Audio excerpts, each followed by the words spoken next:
को घड़ियाल पड़े हैं, उसी के सहयोग से मैं इसे निर्विघ्न पार कर सकता हूँ। तो हमें एक ज्ञान को ठीक ढंग से समझना होगा। और क्या आप ठीक ढंग से समझने के लिए आपके अंदर जिज्ञासाएं हैं, आप उसको ठीक ढंग से समझकर प्रसन्न रह सकते हैं? यदि प्रसन्नता की बात है, परमानंद की बात है, तो आज से एक निर्णय सुनो, चाहे पुत्र हो चाहे कोई भी हो, आप उनके लिए जिम्मेदारी वाला कर्म तो करिए, लेकिन जो आप एक पिता को परिणाम चाहिए, उस परिणाम की उनसे आशा मत रखें, किसी से मत रखें, आप प्रसन्न रहेंगे। ये शास्त्र भी कहता है। भगवान श्री कृष्ण निष्काम कर्मयोग के एकदम प्रतिमूर्ति थे। उनको मित्र समझने वाले उनसे मित्र बनकर बात करते थे, और बड़े बड़े योगी और महर्षि आकर बैठकर उनसे शास्त्र की चर्चा किया करते थे। बड़े बड़े महर्षि आकर अपने ज्ञान की सिद्धि करते थे, उनके कानों में अपनी ज्ञान डालते थे, और जब कह देते थे बहुत सुंदर, तो मान लेते थे कि सुंदर, बढ़िया का। युद्ध क्षेत्र में सारथी के समय पर सारथी बनते थे, और ज्ञानी की आवश्यकता पड़ने पर, कल्याण करने वाले की आवश्यकता पड़ने पर कल्याणमयी वचन भी बोलते थे। और जब युद्ध समाप्त हो जाता था तो महाराज श्री घोड़ों को ले जाकर एक झील में या फिर नदी में उनके घाव को धोया करते थे, घोड़ों के पैर दबाया करते थे, और जो चोटिल लोग हुए हैं उनकी सेवा भी करते थे। ये निष्काम कर्मयोग किसी एक निश्चित कृत्य में नहीं बने। जो धर्म है, धर्म का हर अंग जीते। जो सेवा है, सेवा का हर अंग जीते। हमें कौन सी सेवा चाहिए? हमें अगर सेवा की बात करें तो गुरु जी की सेवा करनी हो तो ठीक है, गुरु जी के आश्रम में गाय जो बंधी उसकी सेवा करनी तो ठीक है, लेकिन और मनुष्यों की सेवा करनी हो तो हमारी बात झूठी हो जाएगी। नहीं, गुरु जी की अगर सेवा करनी है, संतों की सेवा करनी है, यदि शास्त्र का सम्मान करना है, तो उसकी सेवा जो पद्धति है उसका अनुकरण शुरू कर दो। मैं ये नहीं कहता हूँ जाकर तुम समाज में सबका चरण दबाओ, लेकिन जो समाज में तुम क्रूर बोलते हो, कठिन बोलते हो, या फिर तुम्हारे जो और अवगुण हैं, उनको तुम शांत रखना सीखो। धर्म एक अर्थ के रूप में विकसित हुआ है, एक क्रिया के रूप में विकसित हुआ है, एक सही मार्गदर्शन के रूप में विकसित हुआ है। उसी का अनुकरण करो, और उस अनुकरण में बल है, उसकी एक सिद्धि है, और उसका एक कल्याण भी है। तो जो लोग कल्याण को पहुँचे, जिन्होंने अपने आप को अपने बंधन से मुक्त करवा लिया है, उन्होंने मार्ग को समझा, उस मार्ग के आनंद में समाहित हुए, और उसकी सिद्धि में जितना विश्वास है, उसके परिणाम में जितना विश्वास है, उतना ही विश्वास अपने प्रयास में है, अपने साधन में है, अपने पथ पर भी है। मंजिल के आनंद अलग, पथ का आनंद अलग नहीं है। जो प्रयास में जो आनंद है, वही प्रयास के सफलता में भी वही आनंद है। तब तो मनुष्य हर घंटे बड़ी सुंदरता से जिए। लेकिन अगर इन दोनों चीज़ें अलग कर दी जाएं, तो मनुष्य का मन मनुष्य के लिए बहुत घोर प्रताड़ना वाला हो जाता है। आशा रहित रहो। अब आशा रहित कैसे रह सकते हैं, ये भी एक प्रश्न है कि आशा रहित, हम तो साधु तो है नहीं कि आशा रहित रहेंगे। मैं यही कह रहा हूँ, यही निष्काम कर्मयोग है। मैं संबंध परित्याग के लिए नहीं कह रहा हूँ, मैं आशा रहित रहने के लिए कह रहा हूँ। आशा रहित रहने से संबंध और भी मधुर हो जाते हैं, क्योंकि हम किसी को दोषी नहीं ठहराते। हमारे मन से प्रतिशोध की भावना चली जाती, हम और भी सहज हो जाते हैं। और सहज व्यक्ति के साथ रहने से सहजता ही प्रतीत होती है। असहजता नहीं। अगर इस प्रकार जीवन यापन आप लोग अपनाते हैं और अनुकरण करते हैं तो आपके जीवन में धीरे धीरे धीरे धीरे धीरे धीरे सारी चीज़ें चरितार्थ होती चली जाएंगी। दुख तो इस बात का होता है कि संकल्प लेना लोगों को अच्छा लगता है, लेकिन संकल्प का जो कर्म है वो उन्हें कठिन लगता है। संकल्प लेना अच्छा लगे और संकल्प का जो कर्म है अगर वो कठिन लगेगा तब तो तुम्हारे लिए सब बड़ा दुष्कर हो जाएगा मित्र।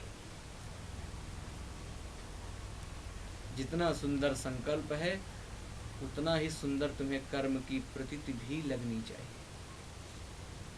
चीज हमेशा याद रखो, ठीक है। तो आज का निर्देश क्या हुआ?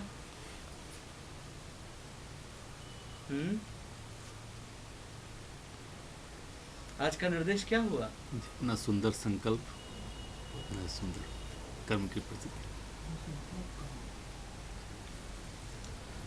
बस यही बात देखो, मैंने शुरू में भी कही, आत्म कल्याण एक अलग बात है, गुरुदेव भगवान शास्त्र या सिद्धि एक अलग चीज है। होमवर्क भी बहुत महत्वपूर्ण है। स्कूल में आप केवल पढ़िए और होमवर्क नहीं करिए तो जो पढ़ा है सब बेकार चला जाएगा।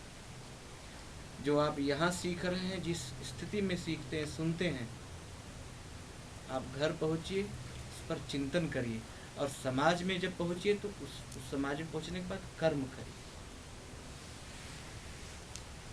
बिना अभ्यास से अनुभूति प्रमाणित नहीं होती है। एक ज्ञानी व्यक्ति के पास यदि उद्देश्य ना हो तो उसका ज्ञान व्यर्थ है। हम ऐसे ही लोगों की आज विचार कर रहे थे कि ऐसे लोग कौन कौन से इतिहास में रहे, तो एक तो इन्हीं का नाम याद आया जिनके नाम लेने के लिए मैंने कान को स्पर्श करने के लिए कहा, और दूसरा मंडन मिश्र जी जो कि बाद में सुरेश्वराचार्य जी के नाम से प्रख्यात हुए। ज्ञानी तो बहुत थे लेकिन कभी भी वह ज्ञान का आनंद नहीं ले पाए। ऐसी चर्चाएं हैं कि उनके महल की जो चहार दीवारी थी इतनी ऊंची थी कि उस राज्य में, उस काशी राज्य में उतने ऊंचे महल नहीं थे लोगों के, उतनी ऊंची अट्टालिकाएं नहीं थी जितने ऊंचे उनके महल की चहार दीवारी थी। वो राजयोग का आनंद तो ले रहे थे लेकिन ज्ञान का आनंद उन्हें कभी नहीं मिला। जिनकी बात मैं कर रहा हूँ इनके पास भी बहुत ज्ञान था, तर्क बहुत था, उद्देश्य नहीं था। अंदर से अहंकारी थे। कहीं न कहीं ईश्वर का विरोध करने पर उनके लिए ये मार्ग खुला। तो उस समय जब उनको चारवाक महोदय ने अपने प्रचार प्रसार के लिए बड़ा विस्तार से प्रयास शुरू किया तो लोगों ने उन्हें पकड़कर सड़क पर इतना मारा कि वो मर गए। और उस समय धृतराष्ट्र जी, ये कौन थे भाई, पांडव के जो बड़े भाई थे, धर्मराज, युधिष्ठिर, वो भी वहीं बैठे हुए थे। सभी लोगों ने उनसे पूछा कि आप धर्मराज हैं और आपके सामने एक असहाय व्यक्ति को मारा गया। तो उन्होंने कहा कि ये विद्वान थे, तर्क में कुशल थे, ये एक मरे ये पाप लेने को मैं तैयार हूँ। लेकिन तर्क में कुशल हैं, विद्वान हैं, किसी समाज में 1 घंटे बैठ जाएंगे, अपने जैसे 50 को पैदा कर देंगे, तो वो 50 जो हैं 500 को पैदा कर देंगे। तो वह सब जीवित होकर अपने जीवन पर और अपनी आत्मा पर एक बोझ बन जाएंगे, समाज के लिए एक रोग बन जाएंगे। इसलिए एक व्यक्ति की मृत्यु अन्यायपूर्वक बर्दाश्त करना मेरे लिए धर्म था। उन्हें समाज के लोगों ने इस प्रकार मार दिया। मंडन मिश्र भी राजयोग का आनंद ले रहे थे, लेकिन जो ज्ञान का एक जो आनंद होता है, उसकी जो एक तृप्ति होती है, वो तृप्ति किसी चीज में नहीं है। हर चीज भोगने के बाद त्यागी जाती है। संसार में कोई ऐसा पदार्थ नहीं जो उपयोग के बाद त्यागा न जाता हो। ज्ञान ही एक ऐसी चीज है जो उपयोग के बाद जिया जाता है, त्यागा नहीं जाता। उसकी आवृत्ति और पुनरावृत्ति जीवन भर किया जा सकता है। अगर उस ज्ञान में आपकी इंद्रियां लग गई तो आपके कर्म कब बदल जाएंगे आपको पता भी नहीं चलेगा। और आपके कर्म यदि उसमें बदल गए तो आपका स्वभाव कब बदल जाएगा ये भी आपको पता नहीं। कहा जाता है कि एक अज्ञानी व्यक्ति को भी जिसकी गति नर्क हो सकती है, नर्क अर्थात उस नर्क की बात मैं नहीं कर रहा हूँ जो मरने के बाद होगी, मैं उसकी बात कर रहा हूँ जो जीवन में ही नर्क है, जिसकी गति नर्क है। अगर ज्ञान जैसा एक परम पदार्थ उसको छू जाए तो उसकी गति बदल जाती है, उसकी गति बदल जाती है। एक ज्ञानी पर ईश्वर बहुत भरोसा रखता है, लेकिन मैं उस ज्ञानी की बात कर रहा हूँ जिस ज्ञानी को उसका उद्देश्य पता हो। रावण कम ज्ञानी नहीं था बच्चों, बहुत बड़ा ज्ञानी था।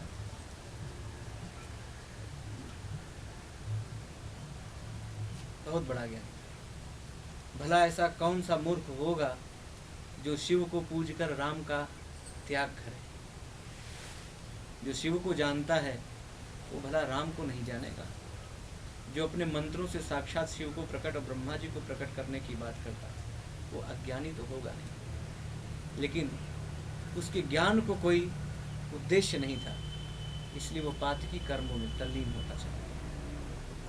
हर व्यक्ति के पास एक उद्देश्य होना चाहिए, उद्देश्य होगा तो कर्म भी सदा सदा आएगा। ठीक है। ओम नारायण हरि।